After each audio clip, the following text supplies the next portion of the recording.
Hi friends and all you canners out there, welcome to Starry Hilder's Off-Grid Outdoor Kitchen.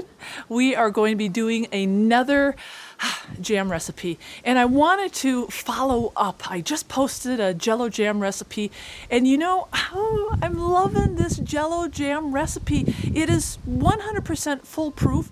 It is so much more economical than using Sure-Jell, which is up to $2.75 now a box compared to 75 cents or 99 cents for a box of 3-ounce jello.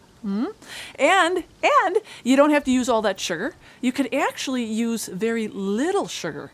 Sure-Jell takes usually 5 cups, 6 cups, and even the low sugar Sure-Jell, you're still using a lot of sugar. And if you do the alternative, fruit juice, fruit juice is still loaded with sugar, if you think about it. So is it really a great alternative? And fruit juice is really expensive. And the same thing with honey. I love honey. I advocate using honey. It's very healthy for you, but it's expensive too. So this is for all you very economically frugal-minded canners who want a good jam recipe that will bring out the flavor of the fruit. Look at this. I scored a big one. I had a friend invite me over to his 100% fully organic fruit trees, and his apricots are now fully ripe, and look at how beautiful these are. These are perfect for making jam, and we're going to do a little not just jam, I'm going to do a little apricot butter, and I'm probably going to make some fruit leathers out of here, so be watching for that video. But aren't those gorgeous? And again, they are all organic, and they were free. So Starry's ahead of the game, free. So let's get going. We'll take you into my little outdoor porch setup, and we'll start making some jam. Friends, the first step, and this really is for you new jam makers. You're going to take your apricots and make sure you pick the ripest of your apricots, and you got to take the pit out. Now, Starry uses a very unique technique. Yeah, it's just called, you just tear it apart and you take the pit out. That's it. I don't have no special tool or anything like that. And I also don't advocate, and this is kind of an old-fashioned thing. A lot of people, when they make jams, apricot jam or peach jam, they like to take their fruit and dip it in hot boiling water and peel the skin.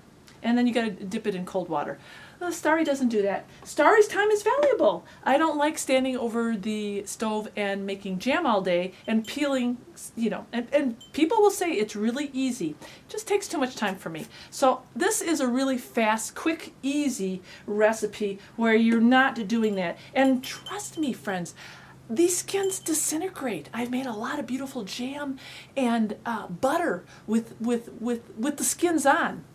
Next step, and this is so easy, friends, you are just going to take your fruit and put it in a big old pot and put it on the stove, and you're going to cook it down. Now, I don't add any minutes. This is a real no-frills recipe. And then when it softens up a bit, that's when you are going to add your jello and whatever sugar you want. Now, I've got probably a double batch here. So there's probably about 14 cups of apricots that I'll end up with. And what I'm going to do is use, see, there's my jello. I'm actually going to use peach jello because I think it's a nice flavor that will go well with the apricot. And then I am going to add sugar, and I'm really going to play it by ear. I don't want a lot of sugar, so probably for 14 cups, I'm only going to add about maybe 3 cups of sugar. That's it. So there goes my 2 packages of my jello. See, there it is. And now I'm going to add my sugar. This is such a cool recipe, friends. You're going to love it. But doesn't that look beautiful? Oh, I love it. I love it. As I said, at this point, you can just keep tasting it to see what you like. But here's another thing. I've had a lot of people ask me about using the sugar-free jello. I'm not sure. I haven't used the sugar-free jello yet, but I would assume it would work. I'm thinking, but this is what Starry kind of thinks. If it fails, so what?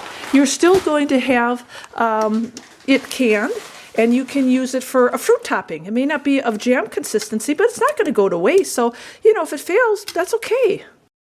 Okay, so I am just doing the little taste test, and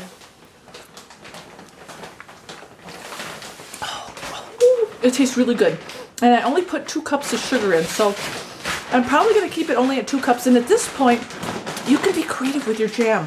I think I may add a little bit of ginger, and I've experimented, and I like hot stuff. I've experimented and even put jalapenos in my jam. It makes it a nice, gives it a snap. So, but for this recipe, I'm going to keep it pretty simple. I'm going to add a little ginger and maybe a little more sugar. But then we're just going to cook it until it's nice and hot. And remember, we start processing your jars. I've got 2 pots out there that are going with my jars in them. They have to be sterilized for any jam recipes. Canner, and look, that's not a canning pot. Yeah. No, it's not a canning pot. It's just a stock pot.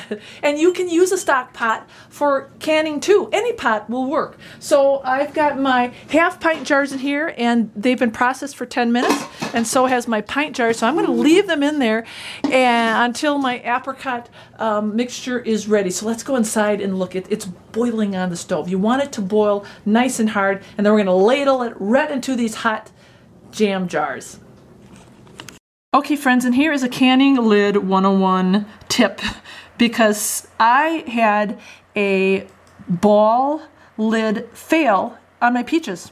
I put a video up on it. So I did some research because people have been coming and making some comments. What's the deal? And I have always preheated my lids. Well, apparently the new ones say you don't have to preheat. Preheating lids is not required. After extensive testing by our quality assurance team, we found that it is no longer necessary to pre-warm lids before use. Okay, so let's go get our jam ladle into those hot jars, and don't preheat those lids. You're going to have to move fast. So I've got my very hot apricot jam that I'm going to ladle into my pint jars. And you want to get it just about an inch underneath that. And here are my little half-pint jars. And just remember, if you are new to canning, it doesn't make a difference if it's a pint jar or half pints. Your processing time for this jam recipe, this apricot jam recipe, is still going to be 10 minutes in the water bath. And look, there's Starry's friend down there. Okay. Oops, I got to get to it. Okay, so look at how beautiful that is.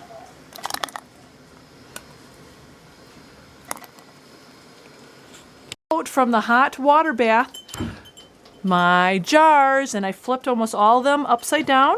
This is a Starry trick. And then you just flip them upside down for, less than a minute, and then flip them right side up. And it just helps them seal, that's all. Be careful, they're going to be hot. And look at that. You have apricot jam in a jiffy. Oh, pop. This is awesome. See how they pop when you flip them up? That's a granny canning tip 101. Voila! Beautiful. I love it. All right, friends, thanks for coming, and I hope you're filling up your pantry too with all your self-sustainable items. God bless.